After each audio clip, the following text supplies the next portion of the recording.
Okay, I was born October 23rd, 1976, to Judith Simeon, who's my mother. In Eunice, Louisiana, I was born. And my grandmother was Anastasia Simeon. My grandmother told me I used to have a reddish curly hair until they started cutting it off. She told me one time I had kind of the whooping cough where instead of going to a doctor, you have to have those old remedies to get rid of it. So I guess as I grew up, I started to try to understand why about people, about why they do the things they do, why they say the things they say. Sometimes I wanted to know as a kid why people would lie a lot. I remember as a kid watching cable television. I remember as a teenager doing the same, in my 20s, in my 30s, and I'm sure so on and so forth.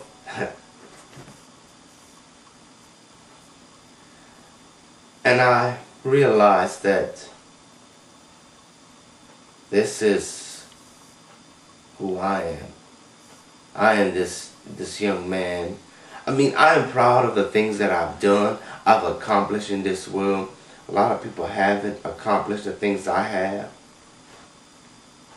So I appreciate what I've done.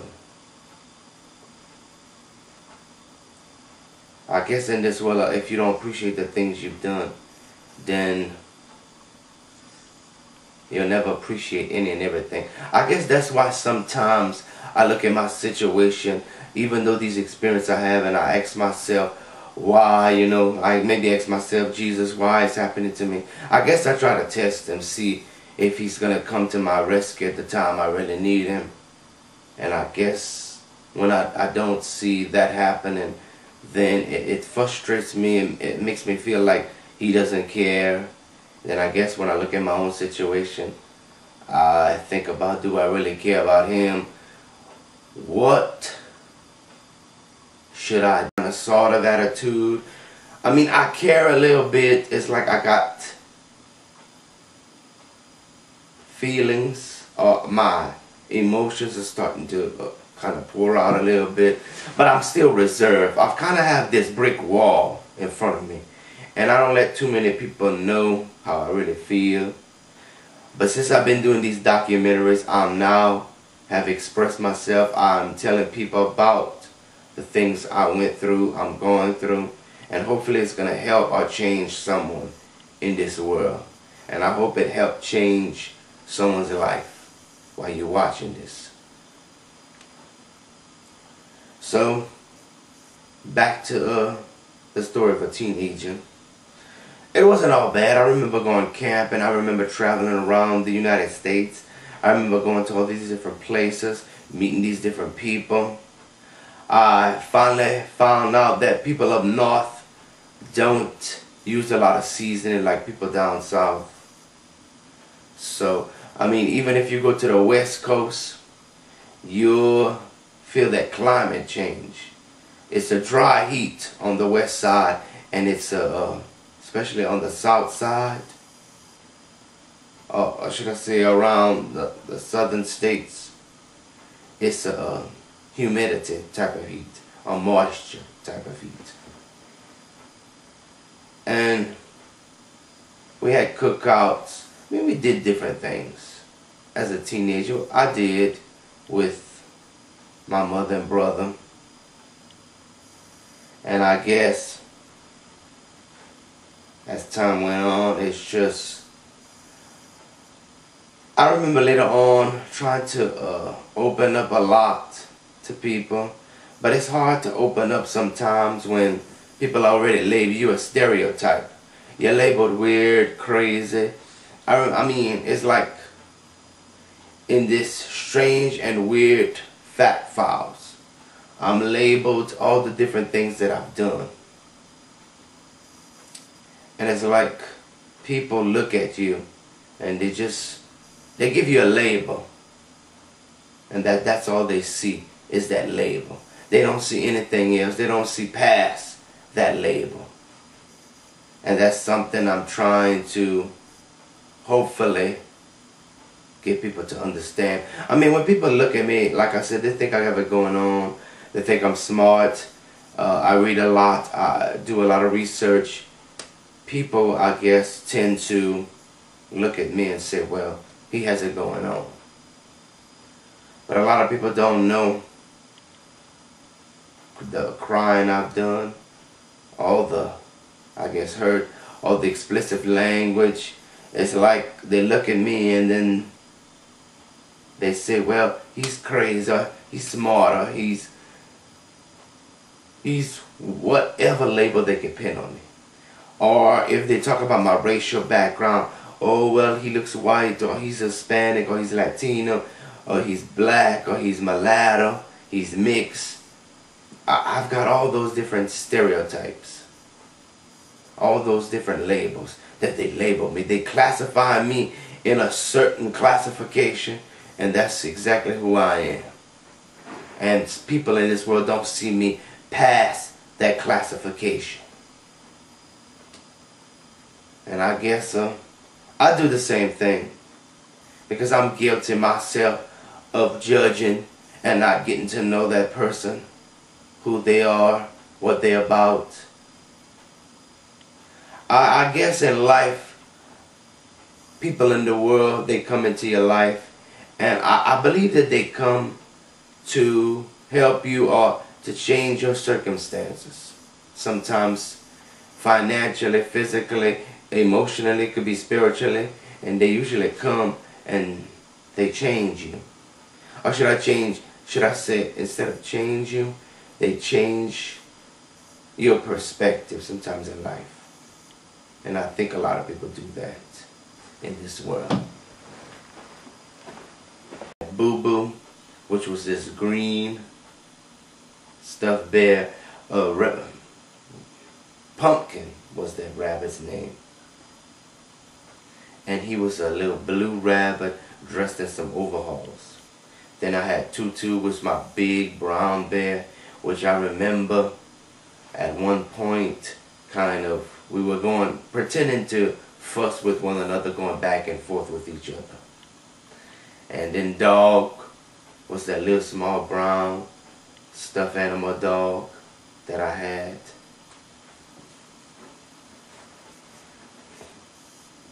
I really got fond of those animals, those stuffed animals. So I guess pretending was something I did often. Because even the cousins I have, like Chris, or should I say Christopher, Amanda, Gina, and my brother Caleb never really wanted to play with me. I guess I was that weird, crazy kind of vibe I had. So I guess when I started pretending and I started writing these songs, and I started in 1982, until sometimes years later, I'm doing it. But I guess pretending got me to a point where I could have started writing not just songs, but at the age of 14 started writing stories. I started writing lyrics to songs. I started trying to understand the notes to the music. As a teenager, I kind of grasped the knowledge of those things. Well, I know as time moved on, I guess I understand now why I've done it. Because I mean, even when I had, in every experience that I had, because I mean, I even had sexual experiences as well. I mean, with women, men, I've had those experiences of a lifetime. I mean, it's even a song I've written. But as a teenager, going through a lot of that hell, I only thought that you watch things like this in movies, what people go through, physically abuse, sexually abuse as well. And I thought this was things you watched in as in a film. Some type of film company would make these films, and it was something you watch, not something you go through. But I guess it was to change me. Basically, as a kid, I was kind of a feminine. I had that feminine characteristics. And I guess going through this physical change, it changed my personality, who I was. It kind of toughened me up to be a man.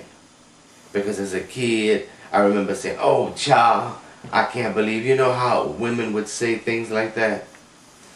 And I guess I had to go to that point of being this little feminine young boy into this masculine man who kind of has feelings, not only for women but for men too. And I guess at that point I made that physical change. Not mental change, but that physical change. And as I went through that change, or as time moved on, I learned that it's not easy. I remember being broke, I remember being poor, I remember not having anything. I remember feeling, bad, feel like shit, like I don't give a fuck about this shit, or I don't care, or to hell with it, or who cares about it. That was, I guess, my attitude. And I guess I have that kind. Now, I know, as you know before, my name is Jeremiah Simeon. Well, this time I want to talk to you about when I was a teenager. I think years ago, when I was physically abused by my ex-stepfather, who was supposed to be a father figure, I believed, or should I say, that my mother believed that would change who I am. Well, I remember getting beat. I remember getting degraded. I remember one time my whole chest right here, blood started coming out of it. That's how hard he was hitting me. I remember being degraded. I remember being told that I was not smarter than this dog that we had, how I was less than him, how I just couldn't do anything, I would never be anything. I just felt so bad inside. It's like I just felt as though I didn't have anyone to talk to. I didn't even have really feelings of worth. I felt like I didn't even feel like I was worth anything. And I guess as time went on, I guess I feel like I ain't worth shit, really. Not only that, but think about trying to be chased with a knife or with a gun around the house, which it happened to me. I could remember a time where being thrown against a wall. I guess when you're the oldest, I guess you take a lot of shit, especially as a teenager. When you're the oldest teenager, I guess. I remember having a feeling that, man, this is hell. And I was with the devil himself. And I did feel like that at some point in my life. I guess that's just the way it goes in life.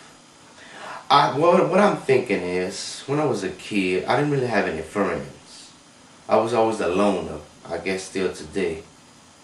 I guess I am. And people judge you. Everybody in the world judge you. People do judge you. I was, I guess, labeled weird, crazy. I remember as a teenager, I wanted to one day, if just so happens they were making cyborgs, have my brain put into one of these cyborgs because I can live forever. Because I felt as though when you die, then you're gone forever. Well, actually, I found out years later that you're gone from this earth forever. You'll never return back. So I guess I was looking for another way of immortality. But for me to stay on this earth. I remember crying many times. I remember being frustrated, angry, depressed. I remember just being pissed off. Just didn't care about shit anymore.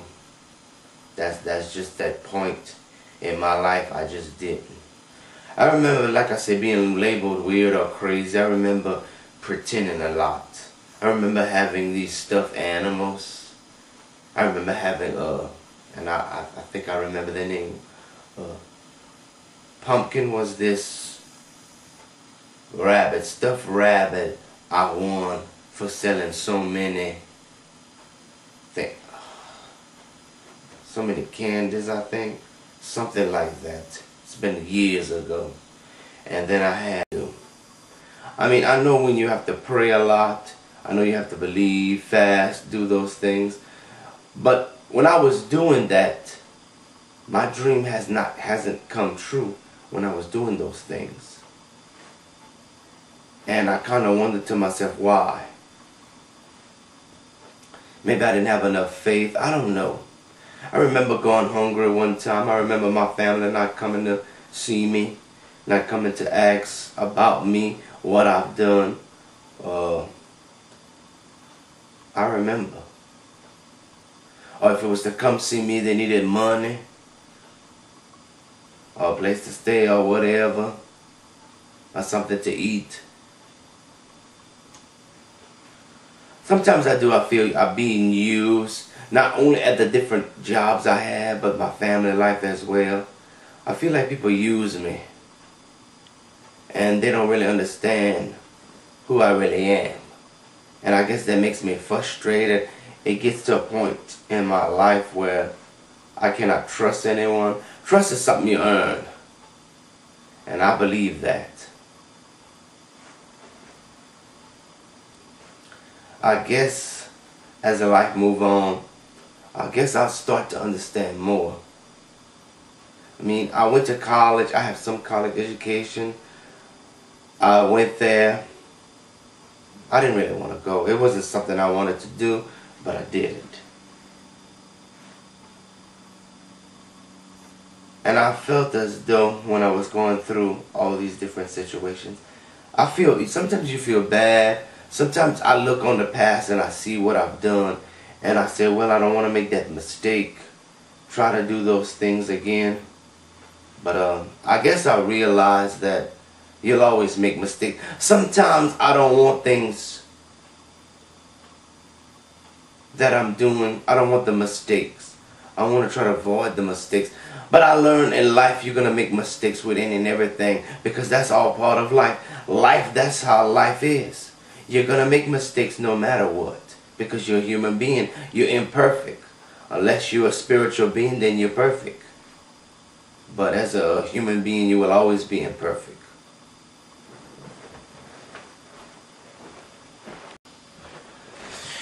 Yo, this is the government control. Have you ever noticed that the government have been telling you different things? Do you know about the government control? They want to put you in your place. They don't give a shit in life. This is your place. A new world to see. Everybody want to be what they want to be. It's a government control, government conspiracy. Just like J-Rock government.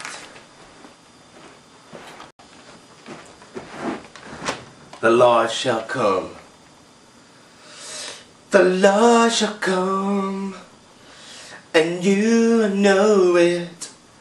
So finally we all can be happy. We can say the Lord shall come. You know it.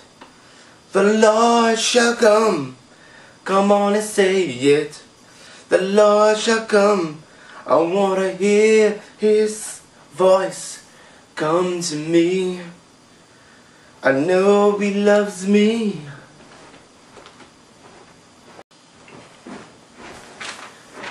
Can I talk to you?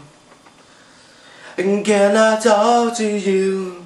It seems our society is at war with itself. We cannot win if we don't try. We need to have peace in all the land.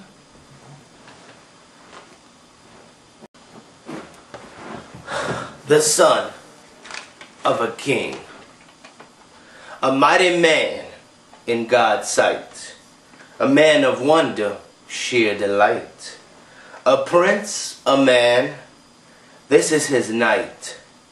Open arms of miracles might. Time for him to bow in God's sight. Full of power in his hands. Surely love will conquer the land. He is the keeper of his Father's house. Like the angel that guard. Fear not of evil's sight. Come to the light of God's sight.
I could remember a time where my cousin Chris and myself and my brother would talk about what we've done as children.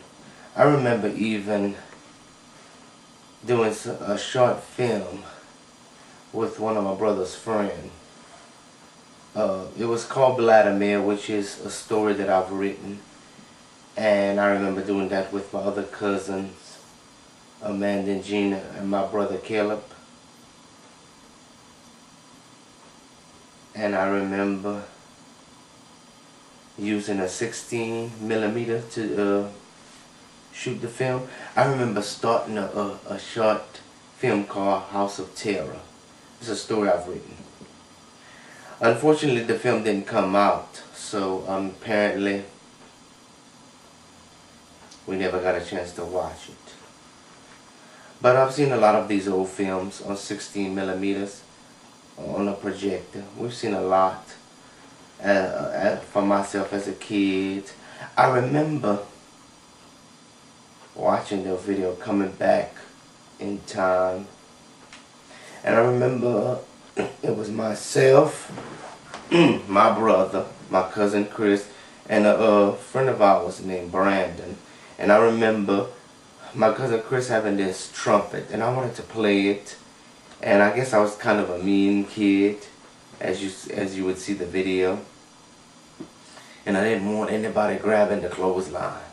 I remember grabbing that flute from my cousin, playing it, and my cousin grabbing it, and I remember being mad.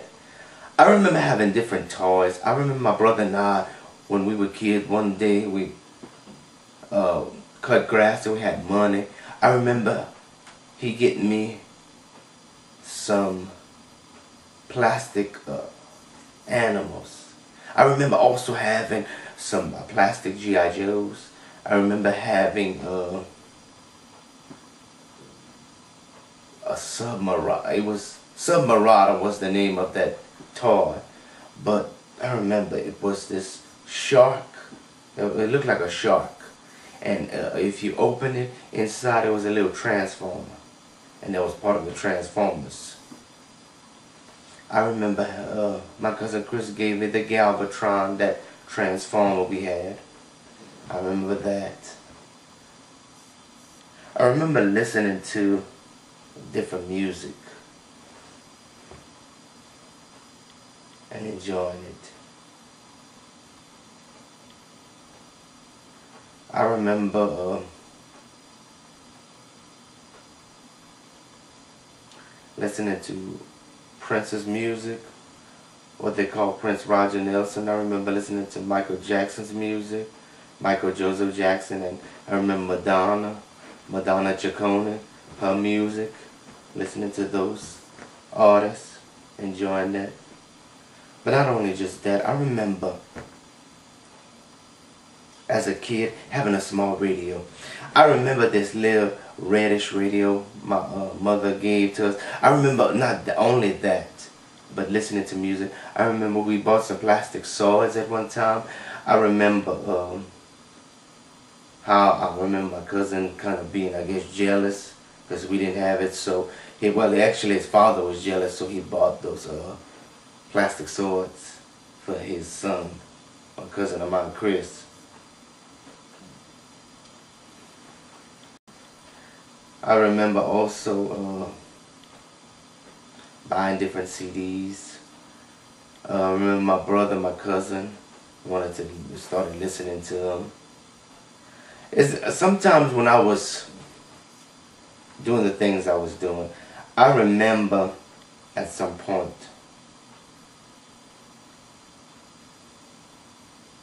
that people, it's like they were almost envy of what I've had.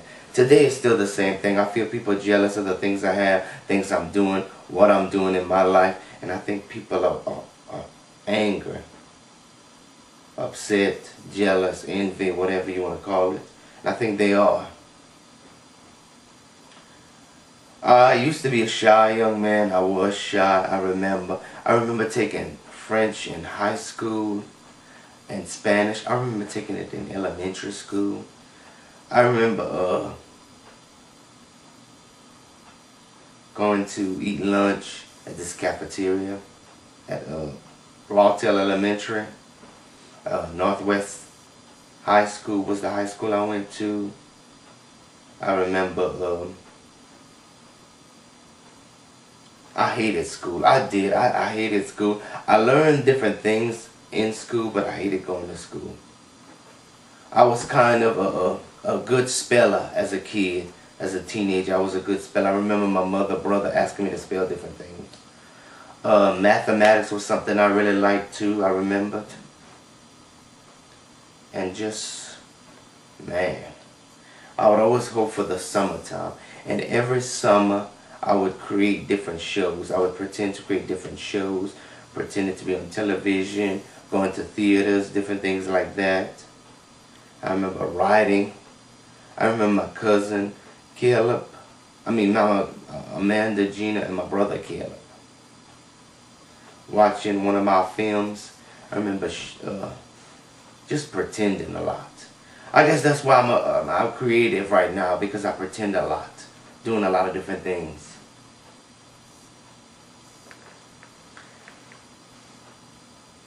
And my favorite singers that I said, Prince, Madonna, Michael, kind of my, I guess, mentors, like, I wouldn't say idol, because I would think the only idol I really would have would probably be Jesus, would be the only idol, but kind of mentoring. I feel as though I'm kind of similar to these people. I'm kind of a little freaky, conservative, or kind of a little bit childish, all mixed up together. But I remember also as a kid not having what a lot of kids want. I remember one time I really wanted my mother and grandmother to afford a video camera. Years later, I remember getting a VHS video camera thanks to the help of my grandmother and giving me a little bit of money, and for myself saving up. I remember getting a VHS video camera. I was in my 20s. I remember telling the story how all those CDs I was buying, credit was building up. I'll pay like probably $50 some for it. I remember just different. It's like different clips of my memories. I remember.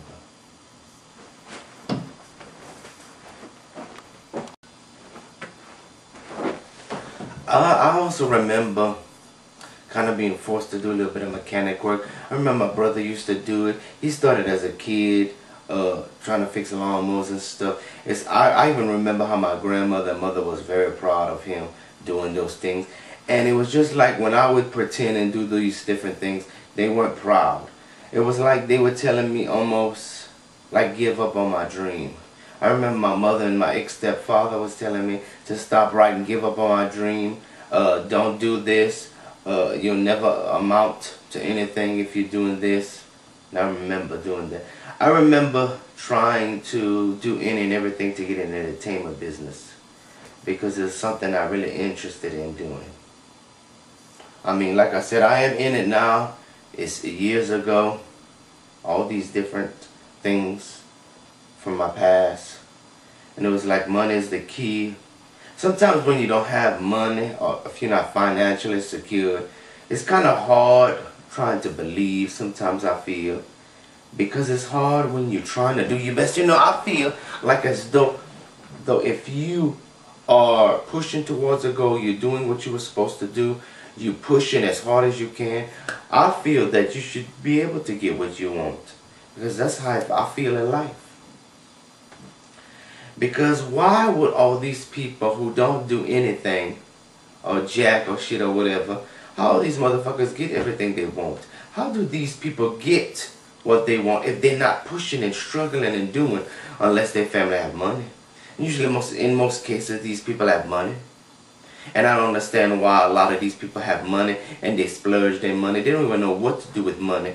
You know what, I used to hate a lot of rich people because at one point in my life it was just like these rich people have everything. They have the money, they have the clothing, all the material things you don't have. And then years later, I guess I learned that not even the rich man can sleep. Because he's with other rich woman. Because he or she worried about if they're going to steal their money, scam them, do God, I don't know what. And sometimes you got money today, here today, gone tomorrow. Sometimes you might be rich today, tomorrow you're poor. I never thought about the concept like that until years later. It was like, man, I couldn't understand it. But I remember saying to myself at 10 years old, if I was ever rich, I'd be able to do the things that I want to do. I remember being 10 years old and looking for a job. Well, not really looking, but hoping that I could find one. I really wanted to find a job at 10. I had a feeling that I'd be able to work in and everywhere. It's kind of true, to a certain point. I remember watching television with my cousin of mine.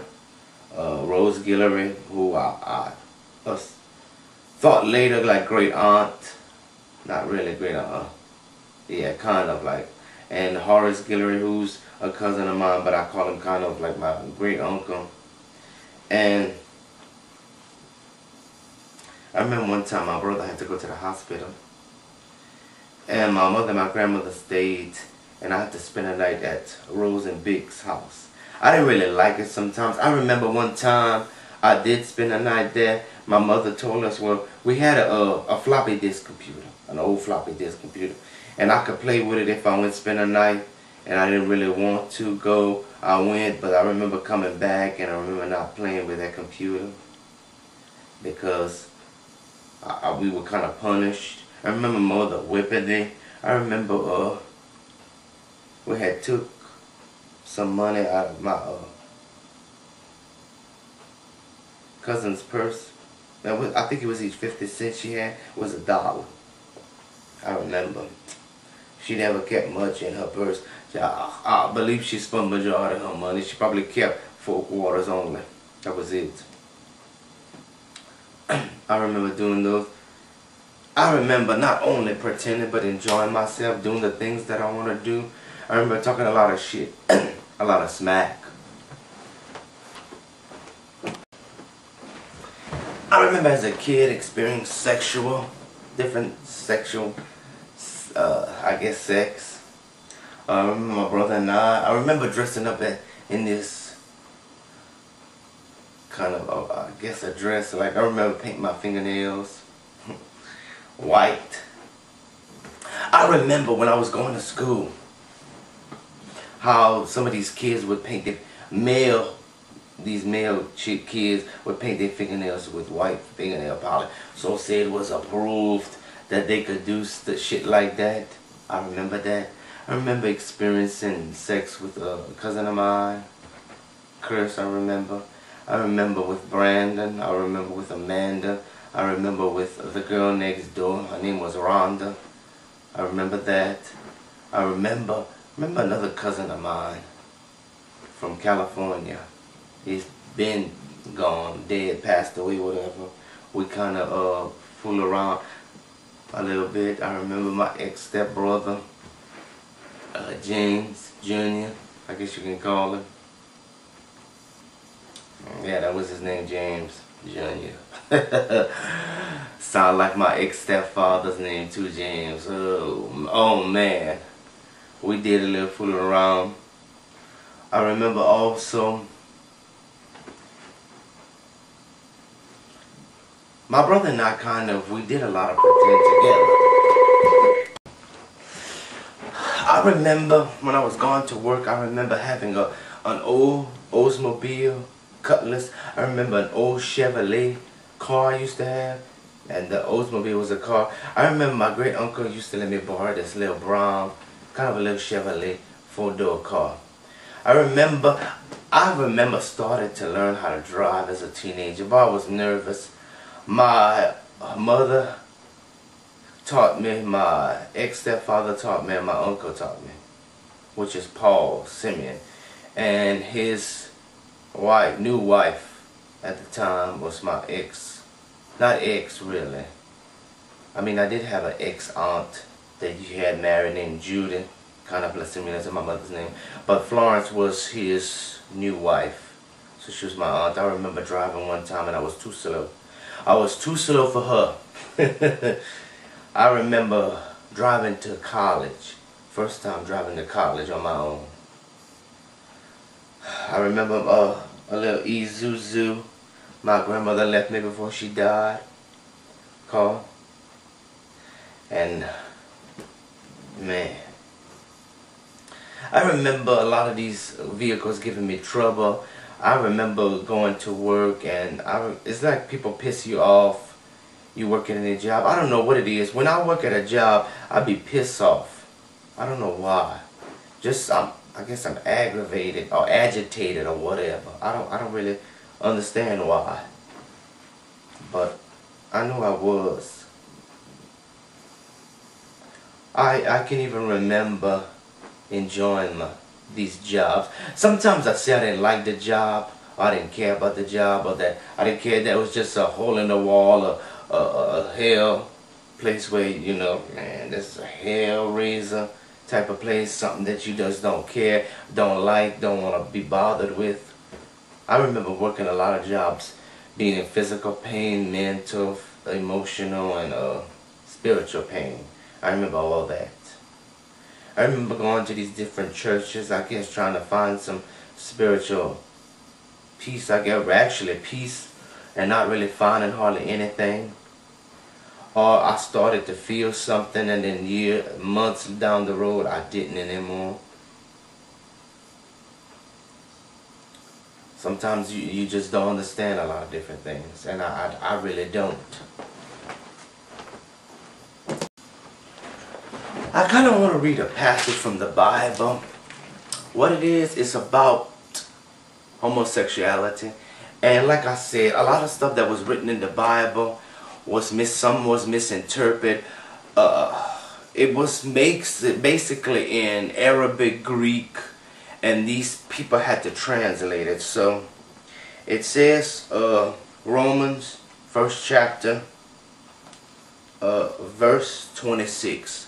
And it starts saying, well, for this, because God gave them up unto vile affections, for even their women did change their natural use into which is against nature. And likewise also the men, leaving their natural use of the woman, burning in their lust one towards another. Men with men, working which is unseemly, and receiving themselves that recomprehends of the error which was met.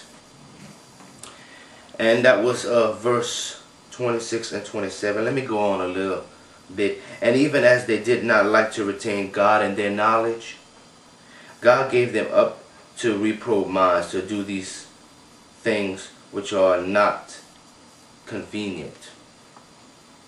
No, covenant.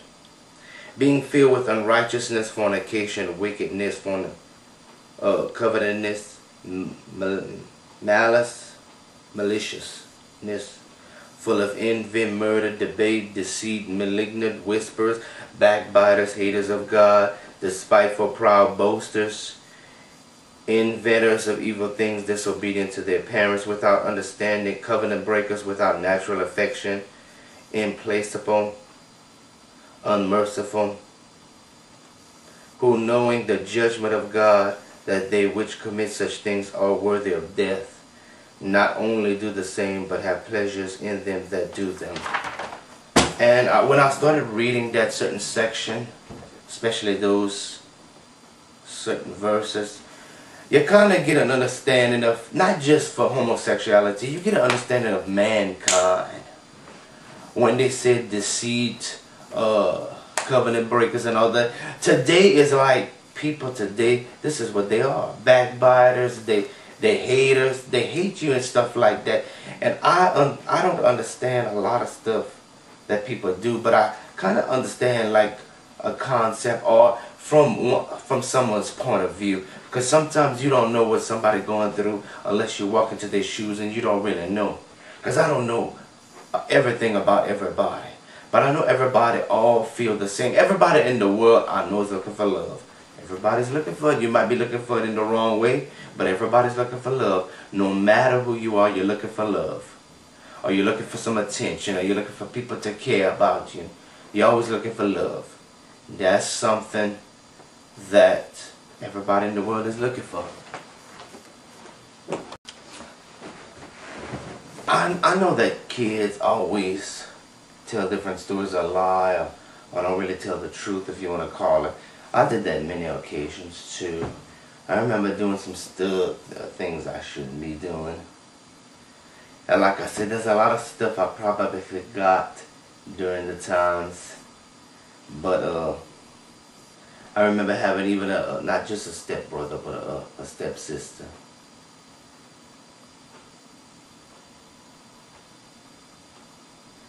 And like I said, not too long ago I found out about my real father, who's Herman Diaz, and his son Damien Diaz. I have a sister that I know about. And I guess you get a sense of most of his family were kind of French background, mostly his French background. So I guess I get a sense of who I am and what I'm doing and the things I want to do. And I think life, that's what it deals with. Who you are, what you're doing, how you're doing, the things that you do. That's what it's all about. That's what I think it is. And I guess in time, like I said before, I guess I'll learn different things. I guess I'll be who I'm supposed to be. You know what I thought years ago? I thought I was supposed to be some preacher. A lot of people think I should be some preacher or whatever, or a prophet or whatever. I feel as though I'm just one man trying to make a difference. One man trying to do something. One man trying to learn. One man going through a lot of hell, financially, spiritually, emotionally. Probably is being sued, being taken advantage of, being hurt, being misunderstood, representative, probably misrepresented, everything. Probably doing writing, singing, acting, modeling, dancing, trying to just make ends meet. And I don't think it'll work. Sometimes I think like that, it'll never work out. But I'm sure it will. As time moves on, it will. I also remember my brother and I had gotten some Transformer toys. It was some type of transformer. It was some insect transformers. I forgot the name of what they were. But I remember we used to play with that. I remember Florence's daughter Jeanette had lived with us, cleaning up. I remember one time she was on the phone and they had a contest on TV. We wanted to hurry up and call and tell them the answer. Everything, we delayed it. Everything was late. I remember my mother saying that she couldn't talk on the phone anymore. I remember this lady that she knew, Lisa.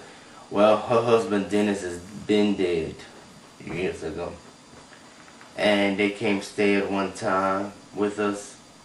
I remember my brother and my cousin Chris was thinking about all staying together, living together at one point. We did live together at one point, went to school together. We did that. I remember sometimes waking up early in the morning watching cartoons on a Saturday morning. Waking up at 5 or waking up at 6 o'clock in the morning doing that. I remember I enjoyed myself as a kid, but I think I wanted to grow up too fast. That was the point. And I think that I shouldn't have. I should have been a kid, not wanted to be a grown-up. Shucks. Now that I am, a lot of things. I even kind of want to elaborate on one artist. There's an artist I don't have, and I got him on MySpace. He's a friend of mine.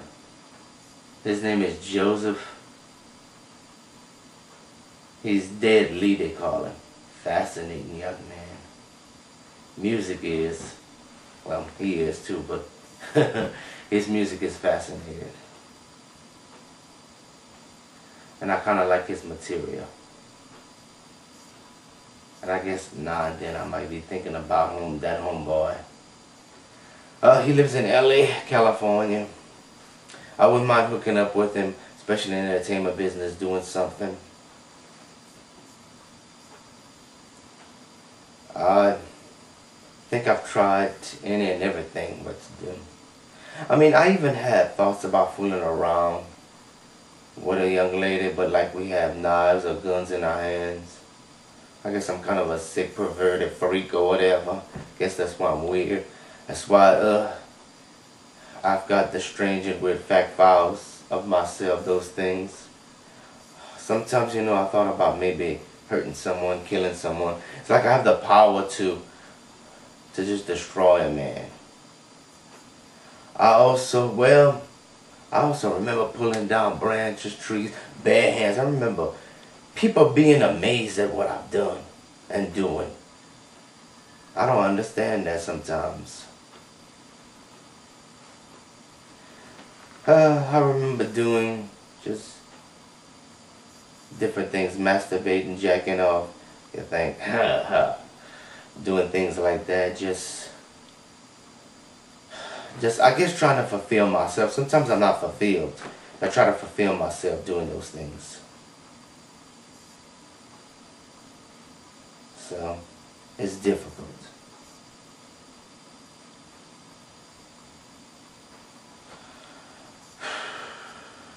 It is very difficult at sometimes.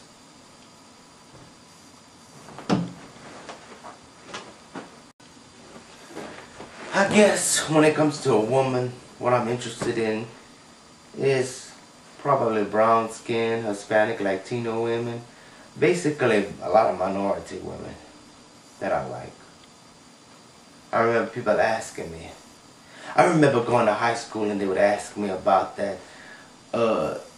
When you eat out a woman, do you use a fork, spoon, knife, or whatever? They were kind of bullshitting about that shit. I hated when they would ask me questions like that. Questions about sex. Now for a man, it could be anything. You know, the real dark skin, a lot of dark skinned brothers, Hispanics, Latinos. I think I like all different flavors. So basically, I guess bottom line with these documentary, this trilogy that I've done, I guess now you'll be able to see the deepest inner thoughts, things that happen in my life that I've done. Trying to work honestly.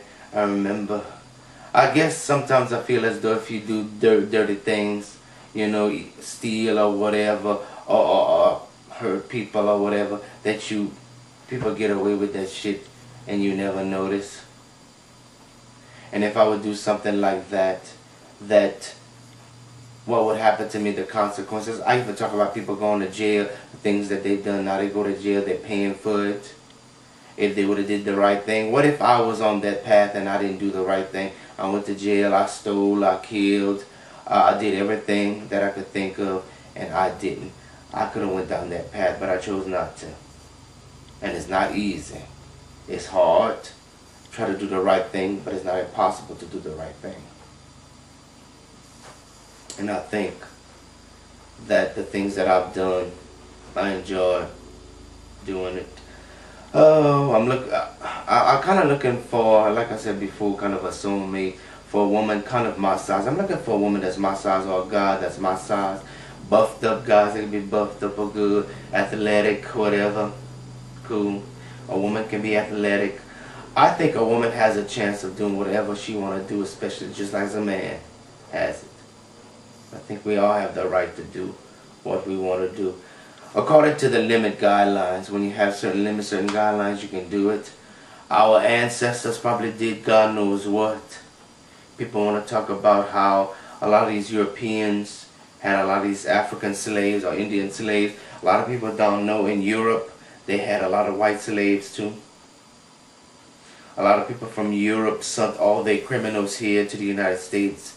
I guess that's why a lot of people talk about all that bullshit of people doing these malicious things.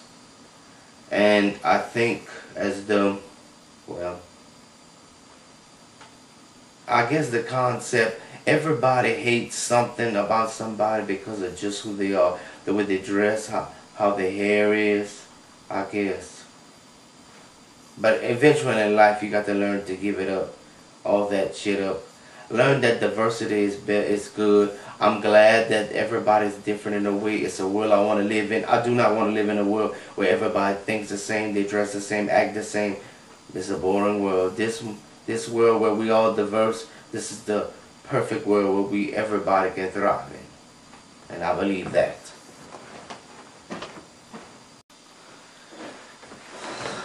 So I guess in my conclusion, I guess, with those things that I've done, good and bad, right or wrong, I thought about, you know, in my mind, when somebody had something, I wish I could have it, I wish I could take it, or go in the stores, wish I could take this, take that, have everything. I wish I could have a lot of stuff I want. That's how it is, having a lot of stuff. Even if it's just something small as a wallet, bandana, something. Sometimes I guess in life people wish to have everything they want. And then sometimes they never get it, or if they get it, they're older now. I guess as you get older, you get the things that you need, not what you want, years later. And I guess it's at times it'll be hard to struggle, to move forward into doing what I want to do, how I want to do it, the way I want to do it. And I guess I just feel bad. I feel like though, man, sometimes there's no hope for tomorrow. But I guess there is. With everything you do, I'm sure there's hope for something in this world. I do want to say that I appreciate Matthew Gonzalez, Zales, my artist. I appreciate my partner Steve Thompson in Florida. Matt lives in New York. I do appreciate Michael Bellamy, M. Kanav in Massachusetts. I do appreciate those. I appreciate every artist I could think of at the moment. I do appreciate it. I think they've kind of helped me in a way move forward into the things that I want to do and the way I want to do it. Probably think of Shazar James Chavis and Stephen Campagna, even Stephen. And I guess some other artists I'm trying to think that helped me. And I do appreciate it. I appreciate everybody, though, whatever they've done. Every artist, my music family, whatever you've done, I appreciate it. From the bottom of my heart, I do. Because I couldn't have made it without having the people that I needed by my side, at least. Not physically sometimes, but emotionally. I do. I want to thank TJ Tony Harper, who lives in Kentucky. Thank him as well. And just appreciate life. I even appreciate Alfred Jr. that came into my life as a cousin of mine. Even that I met as I was working a job. I appreciate that. I remember one time I was in 4th grade writing lyrics for this guy named L.C. Freeman, Larry Charles Freeman. And I remember having a certain expressive word. The word was called fuck. And I wasn't supposed to have that in my lyrics. I wasn't. It was like, man, I remember him giving that paper to the teacher. And I remember she let me, it's like scolding me about it. I remember one time I was at school and these other bigger kids was forcing me to fight this other boy. I remember fighting. They forced us to fight. I remember that. And I hated that because, man, it was like it wasn't me. And it was like they were going to beat me up, or they were going to, it was like they were almost blackmailing me. And I felt like that was wrong. Now I get a lot of praises now for what I'm doing. A lot of praises, what I'm doing, the way I'm doing it, how I want to do it. So I understand now that I got the fame, fortune, spotlight, everything. And now I'm going through this other journey. And I'm going to wait to see what it's about. I want to say goodbye for the final time. Love you, baby. You know I do.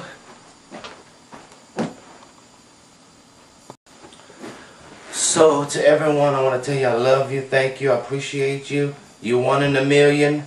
Love you, baby. I love you. Well, I love you, baby. Okay? Thank you.